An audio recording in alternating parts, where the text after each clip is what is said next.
சேலத்திலிருந்து சென்னை வந்த ரயிலில் கொள்ளை போயிருக்கும் இந்த சம்பவம் தொடர்பான அண்மை தகவல்களை செய்தியாளர் சுப்பிரமணியனிடம் கேட்கலாம்.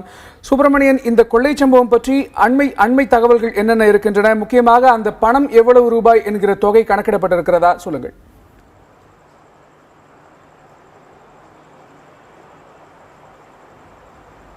முதல் கட்டமாக கொள்ளை போயிருக்கக்கூடிய தொகை 5.75 கோடி என்பதை காவல்துறையினர் தெரிவித்திருக்கிறார்கள்.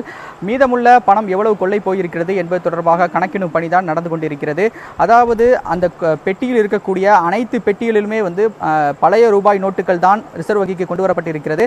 அந்த பணம் முழுவதுமாக முதலில் வெளியே எடுக்கும், அதாவது பெட்டியிலிருந்து வெளியே தனியாக எடுத்து வந்து கொள்ளை போயிருக்கக்கூடிய அந்த பெட்டியில் மட்டும் எவ்வளவு பணம் கொள்ளை போயிருக்கிறது என்பது தொடர்பாக கணக்கெடுக்கும் பணி நடந்து கொண்டிருக்கிறது. முதல் கட்டமாக 5.75 கோடி பணம் கொள்ளையடிக்கப்பட்டிருப்பது கண்டுபிடிக்கப்பட்டிருக்கிறது. இது தொடர்பாக எழும்பூர் ரயில்வே பாதுகாப்பு படை போலீசார் வழக்கு பதிவு செய்திருக்கிறார்கள். மேலும் அடுத்த கட்ட விசாரணையை ரயில்வே காவல்துறையினர், அதாவது தமிழக ரயில்வே காவல்துறையினர் விசாரணையை கையில் எடுக்கிறார்கள். பல கட்ட விசாரணையாக இது சென்று கொண்டிருக்கிறது. 5 தனிப்படைகள் அமைக்கப்பட்டிருக்கிறது. அதே போல ரயில்வே பாதுகாப்பு படை சார்பிலும் தனிப்படைகள் அமைக்கப்பட்டிருக்கிறது. அவர்களும் தனித்தனியாக விசாரணை நடத்தி கொண்டிருக்கிறார்கள். இது மட்டுமல்லாமல் கண்காணிப்பு கேமரா காட்சிகளையும் அவர்கள் கைப்பற்றி ஆய்வு செய்யக்கூடிய பணியிலும் ஈடுபட்டு கொண்டிருக்கிறார்கள். கணேஷ்.